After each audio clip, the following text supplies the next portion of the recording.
ऐसा बेटा ला बाबा गुरहाई दाजी का बोले है का बोले पुत्र वही मर जावा जो माता पिता की सेवा नहीं करे नारी वही मर जावे जो दोनों कुल में दाग लगावे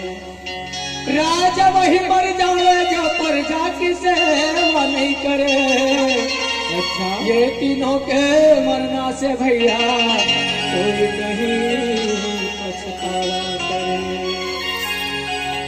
बोलिए अपने अपने माता पिता की कोई हाथ उठा के जयकारा लगा रहे दाई दादा के। बोलिए अपने अपने माता पिता की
महीना ले बोला करे आगे तो पानी ले बोला बताए आगे तो पानी ले बोला बताए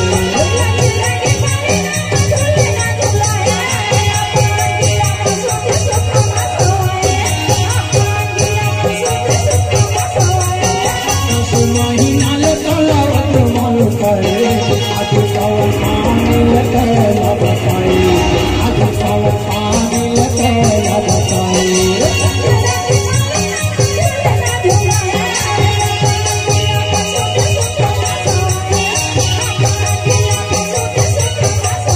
तेरी घर जब डूब जाएगा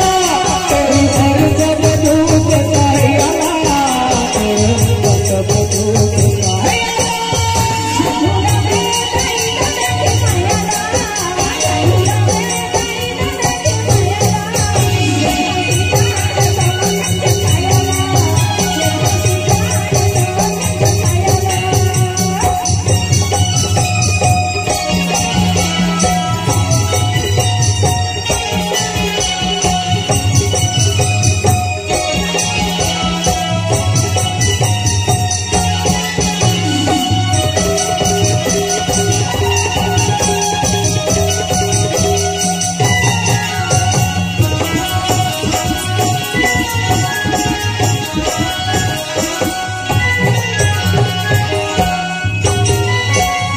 भोगी करके दादा धनवा कमाए चाहे तो लक्ष्मी रूपी भोजन कराए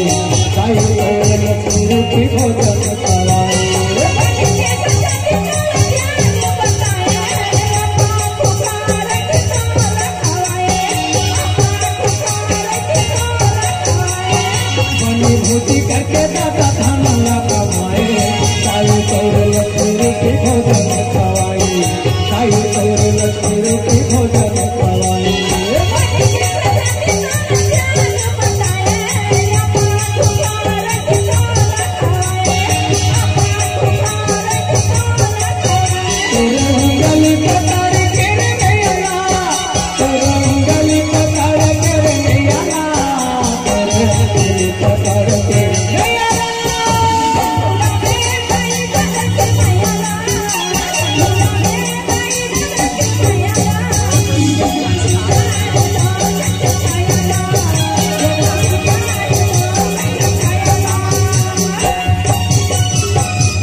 के पहले कहा बेटा पहाले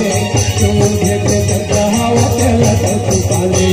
दूध के कहावत लगा तू पाले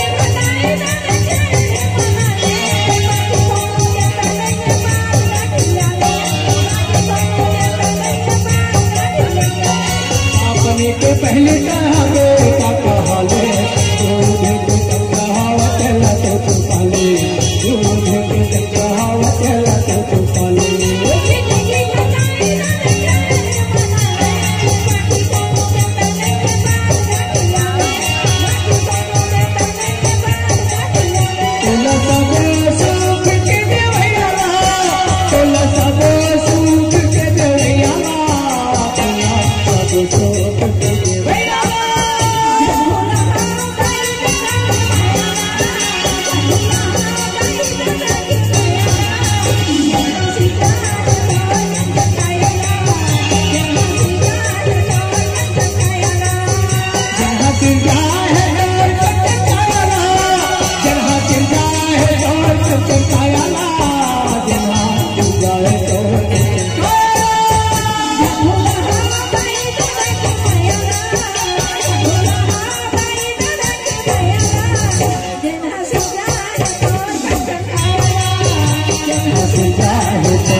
बोले